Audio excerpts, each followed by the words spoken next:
Hi, welcome to Joyce Tutorial. Ang topic po natin ngayon ay mula sa nag-comment na si GirlLove0128. Ang kanyang tanong ay, paano po magbayad? Kunwari 2022 ka po, last na nagbayad. Tapos ngayon 2024 na ulit. Bayad. Lalaktawan po ang 2023. Sana masagot. Hello po, GirlLove0128.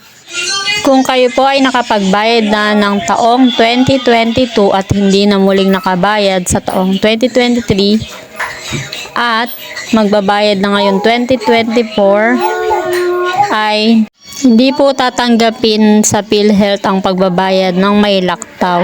Kaya bibigyan kanya ng computation ng mga taong or buwan na hindi mo nabayaran bago ka ulit makapag-update ng iyong hulog.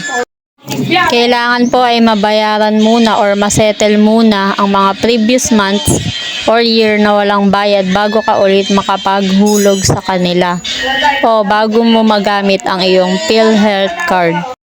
Sa madaling salita ay hindi niyo po maaaring gamitin ang inyong PhilHealth card kung kayo po ay may laktaw na mga hulog. Yun lamang po, at kung may ilan katanungan pa po kayo ay comment lamang sa baba. Ipilitin po natin sagutin sa aking abot ng makakaya. Lastly, huwag niyo pong kalimutan mag-subscribe sa aking YouTube channel.